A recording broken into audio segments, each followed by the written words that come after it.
Hi, and welcome to Metro Woman, a show for women and about women. Today, Sonia and I will be splitting up. We're going to be talking about a really important topic to women everywhere, breast cancer awareness.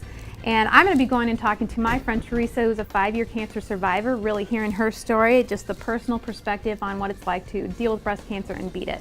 And while you're with Teresa, I will be visiting the Frederick and Ann Katzman Breast Center at Mercy Medical Center. And I'll be visiting with Dr. Susan Beck regarding some of the new innovative ways that they're helping women with breast cancer.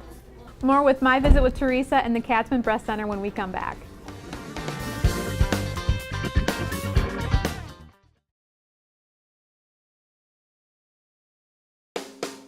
Teresa and I have been close friends for a long time, and when she was diagnosed with breast cancer, I knew I had to be there for her through good times and bad. Along with her bulldog Diesel, that is, and we beat it together. So let's go back. You are a 5-year cancer survivor. 5-year cancer survivor. Actually, they date you back to the day you got diagnosed. So actually in May, I was a 5-year survivor. But in October, I have my 5-year checkup. And so then that's when I'll get off medicine and hopefully be deemed cured. Okay, so what was the first indicator in your story that you said, oh my gosh, something is not right, and you went and had yourself checked? I was in the bathtub because I was so cold, because I was so thin, and I was at a track meet, and I was super cold, so I was just sitting in the bathtub. And I just kind of just started like self-examining my body because it was so thin, and I was just like, gosh, I'm just bones, you know, just skin. And I reached my hand up underneath my rib cage, and I felt a lump. And I was like, oh, that's weird. I must have an extra rib, you know? So I went over on the other side, and I'm like, no rib over there, you know? Mm-hmm. And so then I went back. And when I felt it for the second time, you just know, my stomach just dropped, and I was like, oh my God, this cannot be happening to me.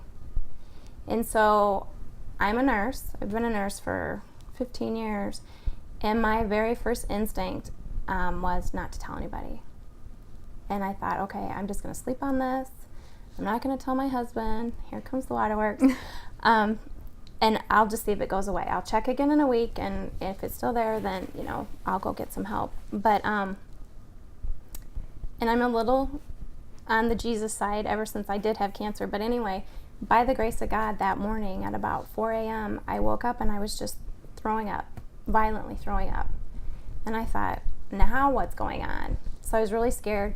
So I went and saw Dr. Paulson, and I was crying, and I just said, you know, I am so tired of being sick. What are we going to do, you know? And I said, and God dang it, I found a lump. And the look on his face, I will never forget, because I was just like, oh no, you know, this is really going to happen. So things moved pretty fast from there. I had an ultrasound. That was like on a Wednesday. I had an ultrasound on that Thursday.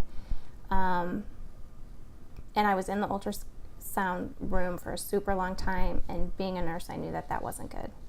That, you know, they kept going over it and over. So did and they over leave it. you waiting? You just had to wait for somebody to talk to you? Mm-hmm. Yeah, that had to be pretty nerve-wracking. And so then Friday morning I was at home, and I was disinfecting my house because I thought I had the flu, you know. So I was like, okay, I'm going to disinfect my house. Except you kind of disinfect your house every other day anyway. Yeah. I live with a bulldog. So I'll never forget it. I got the phone call, and they told me that the ultrasound scan came back positive. And I just remember dropping the phone, and my husband happened to be home, and he just grabbed me, and I'm like, I want it out today. Call Eric Paulson, who was a friend of ours too, and I'm like, I want it out. You know, I was just totally freaking out, screaming, And that was a Monday. that was a Friday.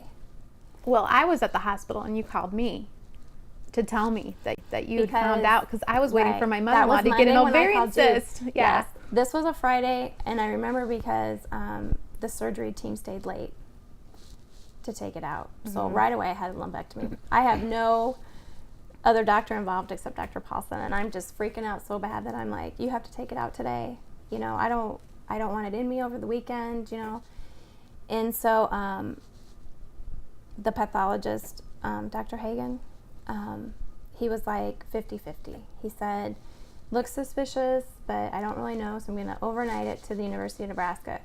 And you have to remember, we lived in a small town, Carroll, Iowa. We knew all the physicians, and I'm totally freaking out. And so things moved extremely fast, extremely fast. And Monday morning, I got the call that it was positive. Once you had the surgery and you found out that it was breast cancer, and then what happened with your treatment options after that? The treatment options are very overwhelming because there's so many different physicians involved, and each physician has to tell you all your options over and over and over.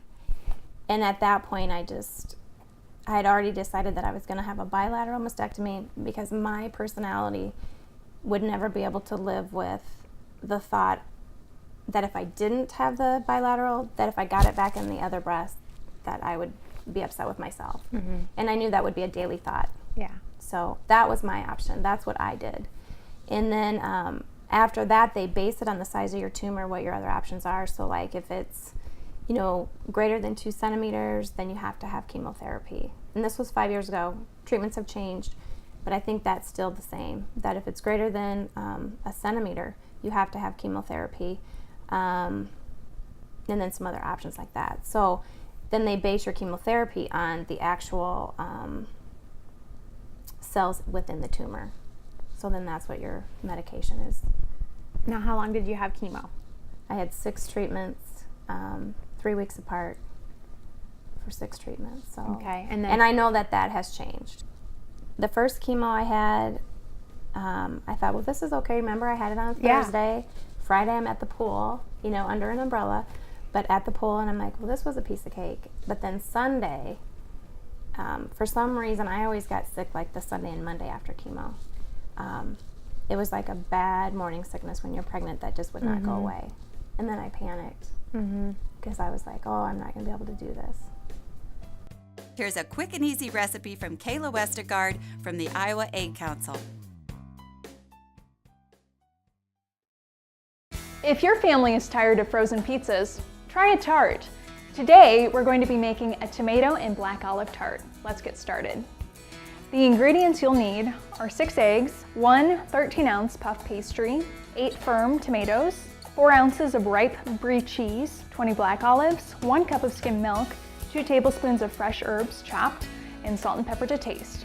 So to begin, I've already baked our puff pastry, and you can use a pizza pan or a Jelly Roll pan, whatever you have on hand will work just fine. I baked this at 375 degrees for 15 minutes. So now that this is ready to go, I've beaten our eggs, and then we'll also add our skim milk and our herbs and salt and pepper. And you'll just mix that well. Once your egg mixture is mixed, you can spread tomatoes on your baked puff pastry and then your black olives. And I like black olives, so I'm going to use a lot. And then your brie cheese. Now, if there are other pizza ingredients that your family loves, be sure to include those on this tart as well. Once your cheese is spread out, go ahead and pour the egg mixture across the pastry.